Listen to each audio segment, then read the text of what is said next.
Hey guys, Infidel1258 here. Today I'm fighting through some Foundation or Frontier Mode battles, and I'm halfway through my daily quest requirement, and I have a couple hours left in the window of time with which to complete it.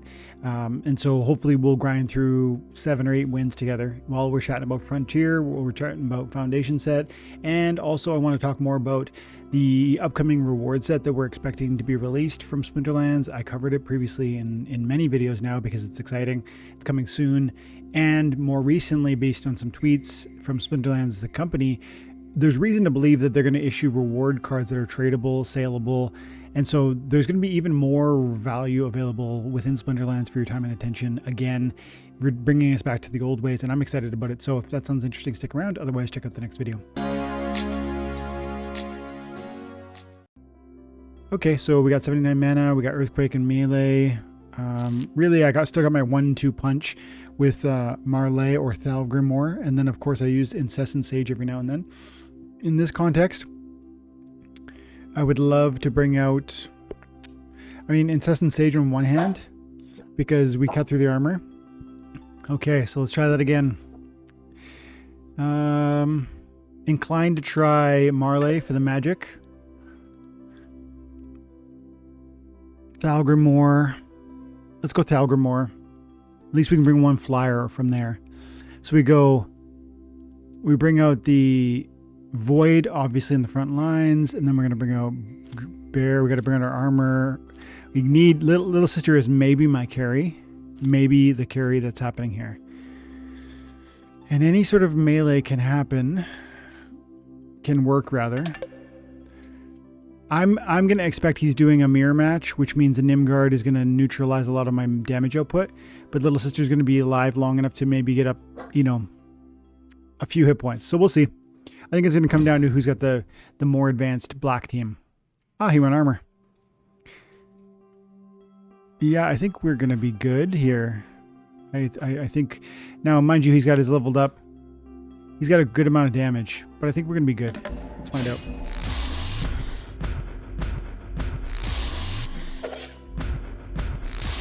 The sneak attack will annoy me by hitting my flyer if we don't, but look at, I'm just ripping through him already. And so now I'm already at 5 hit points, and now we're game over.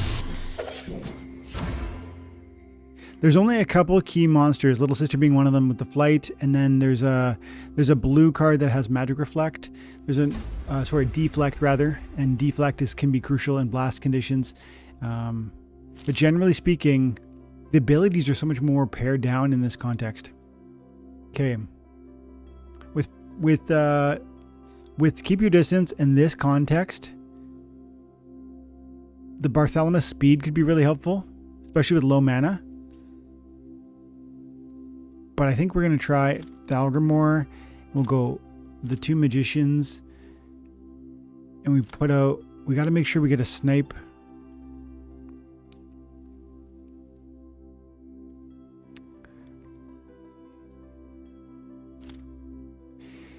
So I want somebody in the front line because I want this to be my state protector. But this probably dies too quickly. I think we've got to go like that. And truth be told, this will die too fast. Faster than I want. I think we got to risk putting Little Sister in the second snipe position. But I bet we see a mirror match, which means I get -1 hit point and I get -2 hit points, meaning these two are just knockovers, pushovers. Let's find out together. So I'm 2 wins away from 10, and then I need 7 in total wins to get my full daily reward. I'm at 2700 RP. I mentioned in the intro that I want to talk more about the reward cards. I did a video on this recently talking about how I think we can maybe 10x our new player base, and I just want to point us back to the fact that if you come in here and you check out the Explorer and you go stats dashboard, you can see that in the last 30 days, we've seen 533 spell books right there, 533 spell books be sold, which is huge. It's enormous. And if you go back and you do 90 days, 3 months, you can see that the data is a bit more, it's a bit less interesting in the June area. But I want to point out that I don't know how long Frontier's been open, but it hasn't been months and months. So I wonder how much of this data was it in late July that Frontier launched? I think it was right in here probably. And that would probably explain this. So the interesting point is 750 spell books in the last 90 days, 530 in the last 30 days. And of those 530, I think at least most of them are a product of the excitement around Frontier Mode. If that's interesting, it's because the reward cards in Frontier Mode are interesting. They have a financial return. That's a reward for your time and attention.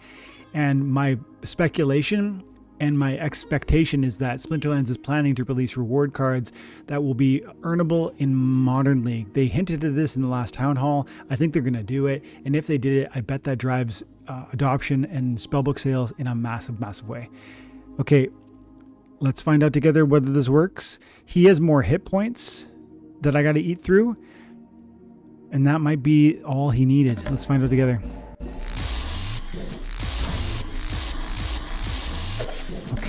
Okay, let's go. Got it. Cool, let's keep going. So, yeah, I mean, if the Frontier cards, the Foundation set, are driving excitement and adoption, investment, because it is a financial investment to buy a spell book, and then presumably they're also buying Foundation cards in order to have a higher level of success within that mode, that's a financial commitment. That's an investment and a seriousness towards Splinterlands that is pronounced in the last 30 days and noteworthy and important. And if that's driven, and I think it's reasonable to conclude it's driven by the financial opportunity associated with earning these and selling them, that has existed since Frontier is opened, right? Because these are tradable, sellable. So you earn these packs, you earn these cards, and you sell them. And I've been doing that. I showed you guys my data on that recently. Let's come over here and have a peek at that before we queue up my team. This is my most recent data that I've added. So I bought $138 worth of assets in this mode, and I've sold $35 worth of assets. Granted, that is skewed in the money going out perspective, but there are people who didn't put in a penny and who have earned something. And then that is driven excitement. That is driven investment. That is driven adoption. That is driven spellbook sales. And I'm saying that these cards, an important point is that these are driving excitement, but these aren't even good cards. These cards are low in stats, high in mana cost. They also max out at half level. Meaning if it's a common, it maxes out at level 5, not level 10. And all of that points towards these shouldn't be that exciting. But this game mode and these trivial rewards across a short period of time are exciting to people, and they're driving attention and eyeballs and investment. And so I'm speculating that if we do this in Modern, it's going to really move the needle, because those cards will be playable in Modern. That's huge, because Modern is where the most meaningful SPS returns are available. And then you're unlocking, while you're playing there and unlocking that high level of SPS return, you're skipping the Wild Pass, which is a financial cost. You're also enjoying a reward card that is yours to sell or trade or rent. That's going to matter. And those cards are going to be exceptional. So it's really going to particularly matter. I think this is all true. And I actually really believe that they're going to do this. I think it's, I don't want to go so far as to say it's like for sure going to happen, because I have no inside information. This is not me saying I have heard from the team and they're going to do, and I know they're going to, and you know what I mean? Like I can't promise you this, but when I look at this recent tweet from Splinterlands, right there, let's back it up. When I look at this recent tweet, y'all like those Splinterlands Frontier rewards? Just wait and see what we're cooking up for ranked. And then that's all they said.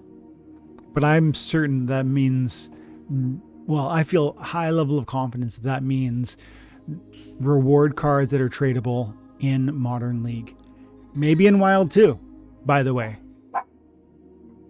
Let's find out how this one goes. Okay, so what's going to happen here? They got the double striker, Alan Musketeer, but he's not leveled up, so he's only doing 1 damage. You got the Mystic Scale Weaver, which I recently sold for $6. Probably should have sold it for 14 instead of sitting on it, but I nevertheless. And they got the Saltwater.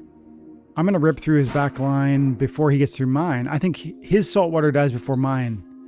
That might be an important tide turning moment. Let's find out together. Yeesh.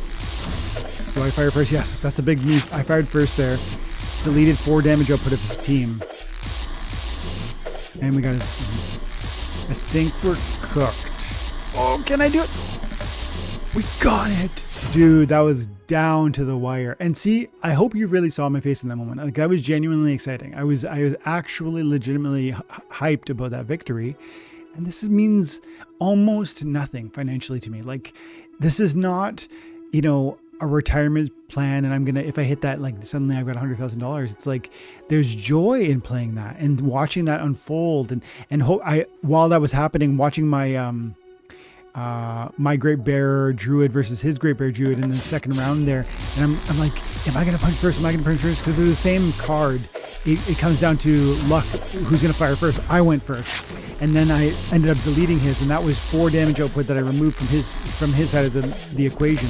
And then we hit the backline for 3, and everything fires in just such a way that gets me there. I mean, down to 2 hit points. I was if he hit me one more time, he had me.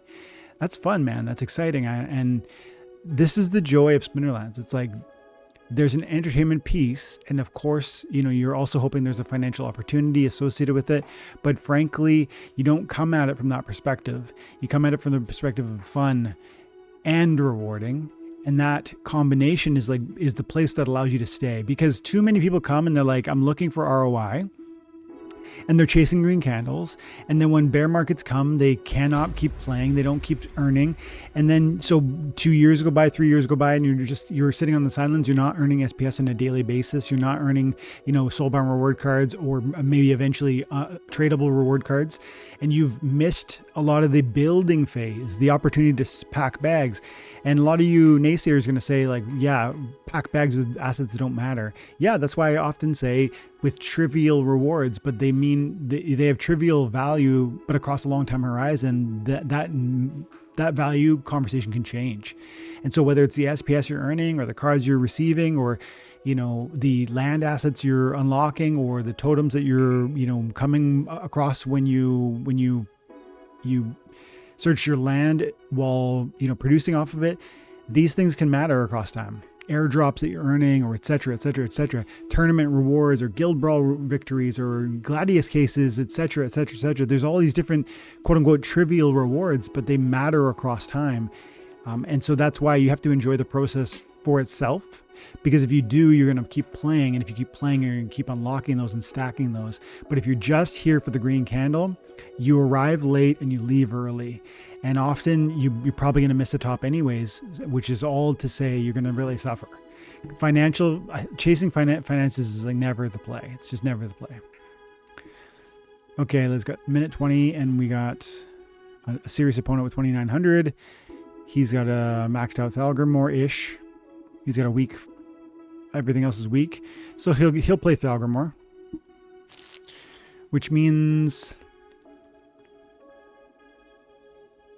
I probably shouldn't do that.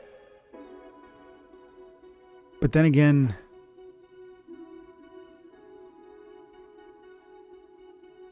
I'm inclined to try white here. No, if he does blue, see, I feel like if he does Thalgrimor, he's going to have 6 hit points on the front line.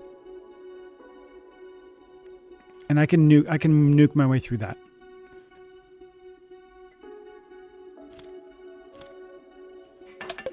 Boom. Boom.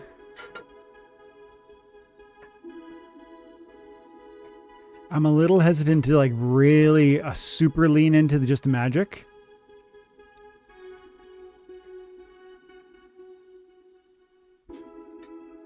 Let's bring out the taunt, distraction. Okay, this feels strong. Let's see. So he did bring the Thalgrimor.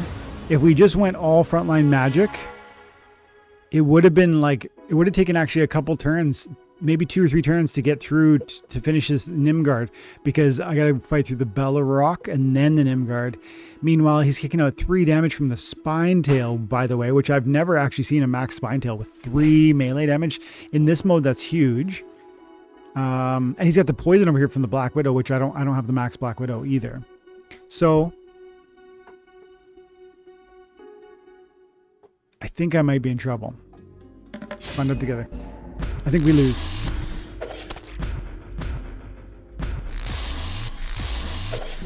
That's a nice big quick finish. A stupid miss there. I guess it wouldn't have mattered the most. Can we finish off that? Yeah, that's a big finish before it dropped any poisons. Things are starting to look a little better, but nah, his magic's too serious, and the hit points on the little sister are too large, I think. Or maybe not. Or maybe not. Ah, cooked. Look at how close it was again.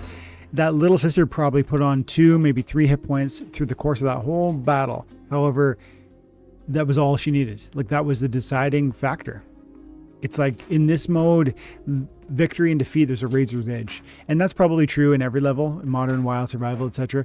But it's pronounced maybe in Frontier in the sense that there's like a limited portfolio of assets that you can utilize to turn victory in, to make a battle become victory.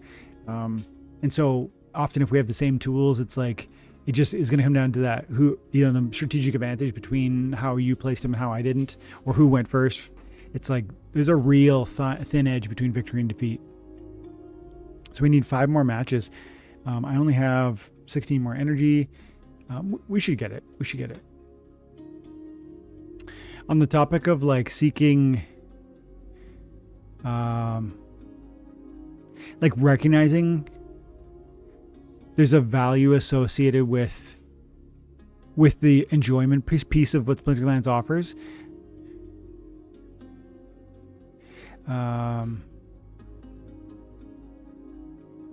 I saw a number of comments recently that were like geared towards that, and I wanted to feature one of them. Here's one from Ivans. He said, "Been in Splinterlands for 5 years, and Frontier Mode is by far the biggest ROI in the game so far. In 5 years, interesting, because again the timing. There was ROI that was massively meaningful before that, or maybe you kind of came in just at the tail end of that, maybe." And so he says, everything else has been going downhill except a few moments of slight spikes, but I don't really care, as I'm here for the long run. So for me, it wasn't just entertainment, but a big ROI. So he's saying he was looking for both entertainment and reward, but he's satisfied in despite 5 years of relatively no ROI, because he finds joy in the process. He says, but those days of iteration, he says, iteration of Frontier are gone. Remember selling some of those comments for 40 cents. Okay, so I think he's saying, he's finishing his thought by saying like the returns in Frontier are dwindling. True, they are, because they're being those cards are being massively printed, and of course they're being sold. But if player base growth continues, or if there's a new reward set that comes for modern and then maybe later for wild, this thing will attract more and more attention. The same principle at work there will apply to modern. And regardless, whether the ROI is there or not, as Ivan says, you know, you're only here for a long time. You only last in a space like this if you recognize that what did you say it? I don't really care because I'm here for the long run. It wasn't just ROI, it was entertainment, right? You got to have both. If it's not both, you're cooked. Boom, boom, boom, boom, boom, boom. Now, I might want to slow down some. It's possible Saltwater Mage is a hindrance to me because she's not shooting in the same direction. But I think we use her. Yeah. He's got more. He's at the Mystic, so we could be in trouble. I bet that might be the tide of this. Oh, his Mystic's in the front line. Oh, am I going to hit it with 3? Oh, draw. Right down to the wire. 1 hit point in each. If there's one more shot available.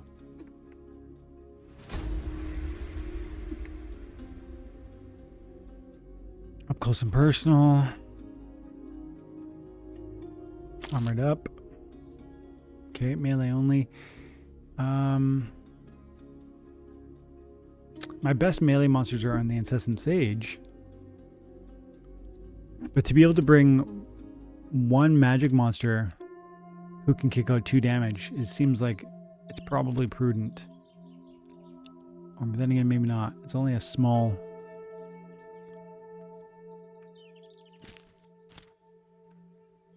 That's an interesting opportunity. I'm kicking out 2+2. And the taunt is just a distraction to any... If he's doing like a sort of a... Yeah, this could be interesting. Let's see how that goes. I'm trying to give myself my Great Bear Druid room to swing. He's a damage dealer. He does 2 melee. He does 2 magic with my summoner, with my Archon. And so if the taunt creates enough of a distraction that my Druid can put in the work he needs, maybe it's enough. But problem, he's doing 2 damage. He's doing 2 damage, and the only guy who's just going to be distracted is Canuck. So I think we're done. Actually, I know we're done. Okay. If I had put him in the back line, that still wouldn't have worked. If I went white team, maybe I could have won that, because I have a few solid monsters on that end. The red team is interesting because they have really affordable monsters. Like Chaos Furybringer for 6 mana with the 2 damage is actually pretty reasonable. Yes, the 3 hit points is a big limiter, but we have Equalizer rule set, so that's why I immediately came onto the fire team. Plus Frank over here with the 2 damage output and the 8 hit points. It's pretty interesting. And then we have like cheap archers like this here, 5 mana for 2 damage. And then I can go maybe you 2. Or possibly instead, we go Opportunity, because the Opportunity monster is a melee based damage outputter. So if it slips in, if my first 2 front lines go down, then I have another one that lets my archer just do a little bit more. Alternatively, we move away from Franken's Guard or whatever, and we put in, I could put in 2 4-mana monsters. That's interesting.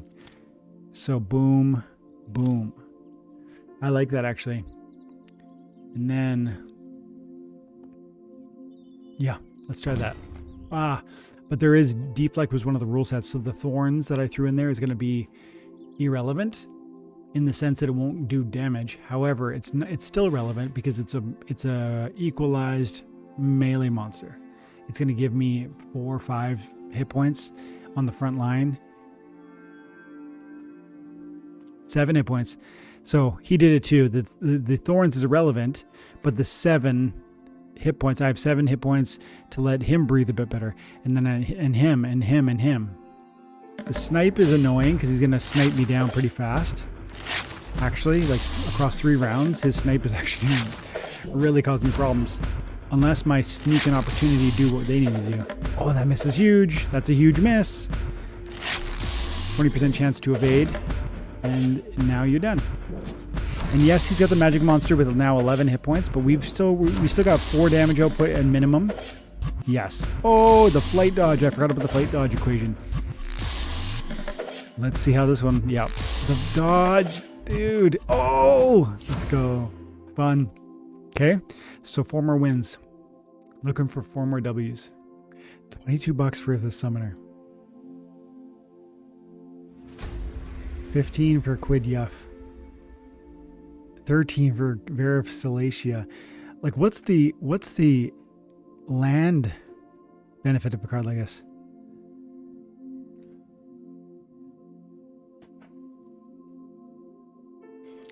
You like your green team, you like your blue team. My cards are better than yours. Let's beat this. Let this be the win. I need my win. Again, we're gonna go green, and we're gonna try and just slug fast. And I'll bring out that. So if he tries an opportunity, he's going to hit my Spellmonger. If he tries a sneak, he'll hit my Spellmonger. And I'm doing 6 damage there. Lord, please.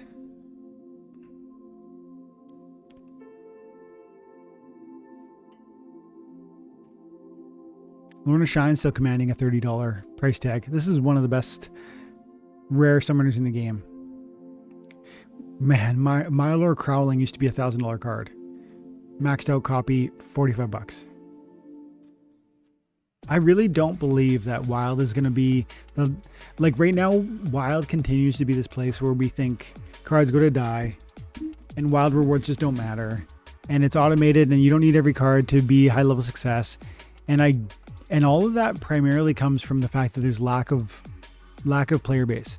If the player base was 100x what it is, you would need far more competitive deck to achieve high level of success in Wild, or to get your piece of the pie of the SPS reward pool from Wild. And then there'd be, and if there was a 100x of player base, SPS price would be shooting through the roof, and that would drive more and more interest in investing in these assets to acquire that section of the reward pool possible. And so, all that said, one day I bet $30 for a Mylor will be laughable again. Let me do this. I'm really annoyed that my spellmonger is just like essentially wasted energy. No, it's so annoying. And if I just put my spellmonger in the front, that's so annoying. Okay, we got 5 more chances for 1 more win.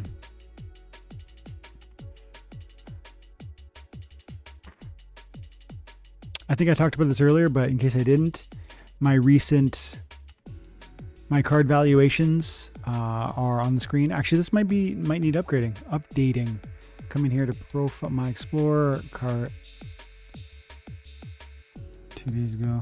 That's my asset sales. 3 days ago. Yeah, that's it.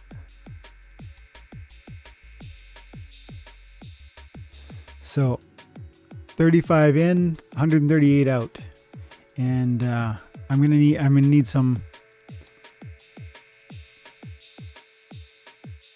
a few months of earning to sort of see that come back, or a significant growth to player base, which creates extra demand on the assets that I'm selling or that I'm earning over the next coming days and weeks, that make the turnaround happen more quickly. Equalizer, probably he goes green because he likes green, and that thing has big heals at 11 because he has a Guillaume root. I'm gonna go magic. I'm gonna push magic hard. Boom. It's only 29, so we gotta pull away from that, and then we go. It's kind of good to just bring out these little guys that do.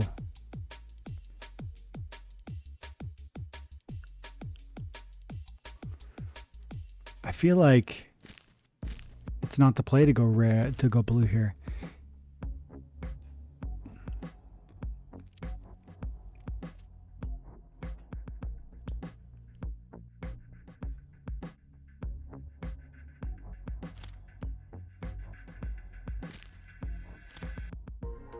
And 4.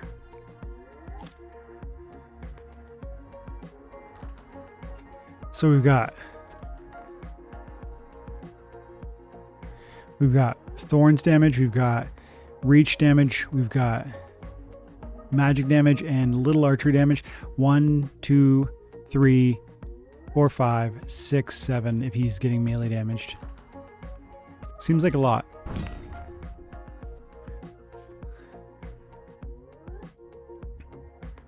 Okay. I call W. 4 damage from those thorns. It's really going to turn the tides here. I hope. Am I wrong? Oh my, that miss too. That miss. Oh my goodness. The miss wouldn't have changed the game for me, but still it's annoying. Ugh.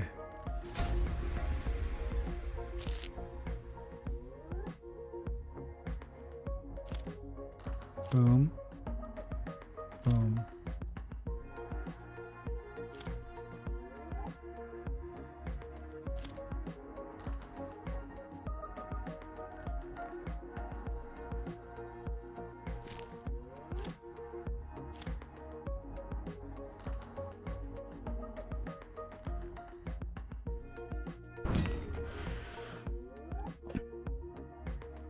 4 tries, 1 win left.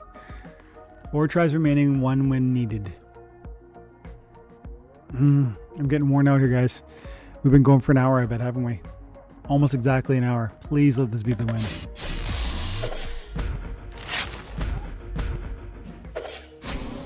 That heal for 3 is so huge. I'm barely doing that much damage, man. Like, I'm hitting... Like, it takes me 2 rounds to get through that meat shield of a beast. Beast of a meat shield. And he still has 15 hit points on the table.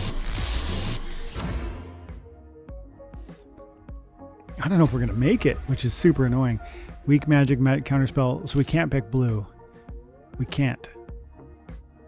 I mean,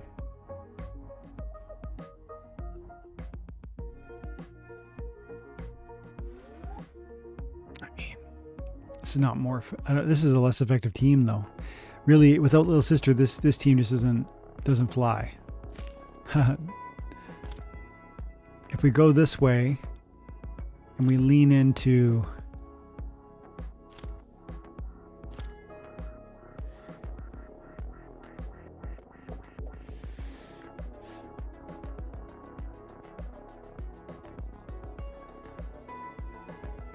eight. I feel like this is not going to be the play. You know what? I might be better off that way. And at least I'm doing 4 damage to... with 2 of my damage not being on the front line.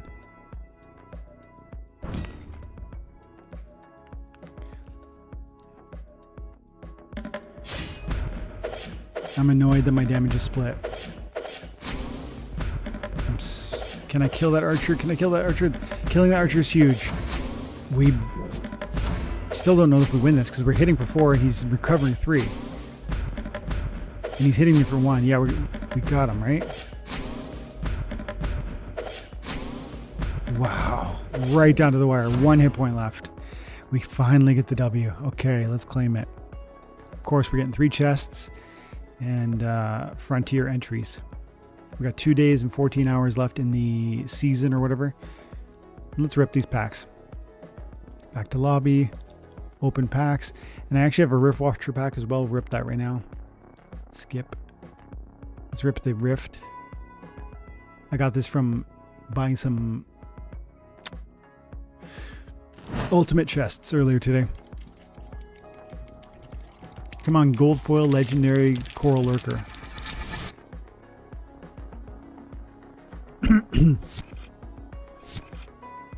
Rare. Dang. Very underwhelming. Okay, open 3. Make it happen.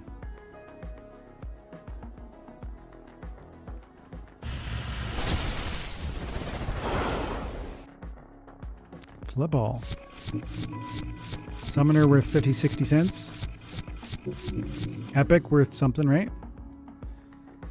Asil Alogosdil. Let's go check and see what those are worth. I probably hold on that summoner. And these rares aren't going to be worth much. Okay, let's go have a peek. Let's go buy cards. Foundation. Green summoner, 52 cents. Epic. 95 cents. I'm going to definitely sell that because I think I have a max copy already. I do. So let's go ahead and put that on the market. Yep. Items, cards. I'm not going to try and sell it for the...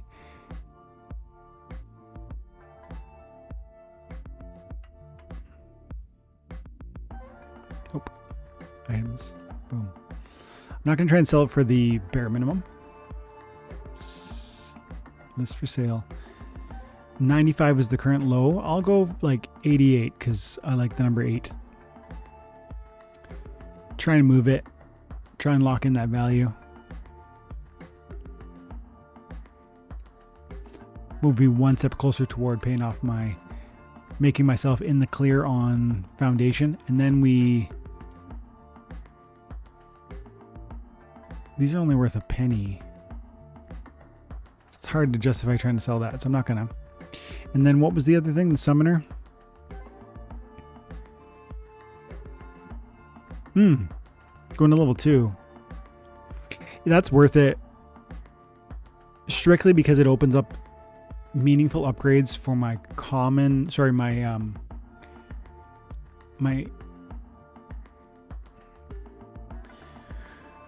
what are they called?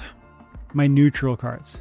So going to level 2 opens up stats. It opens up level 3 on the common neutrals, level 2 on the rare neutrals, and level 2 on the epics. And those are big upgrades. So that's a meaningful upgrade. Even if my Earth team isn't necessarily that powerful.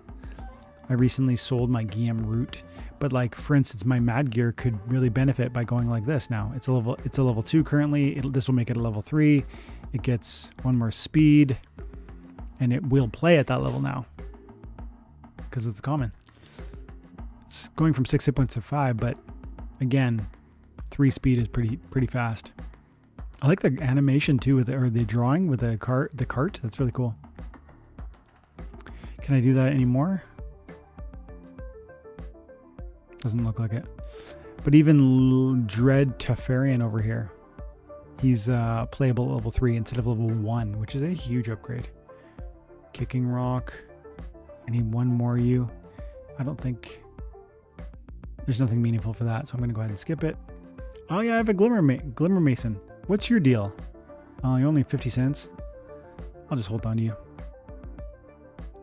Yeah. Okay, guys, so that's it. A lot of Foundation mode, a lot of Frontier mode, conversation around card valuations, market analysis. The future of Splinterlands looking bright. I hope that you enjoyed the content. I hope you enjoyed the video. If you did, drop a comment, leave a like. Take care, guys. Bye for now.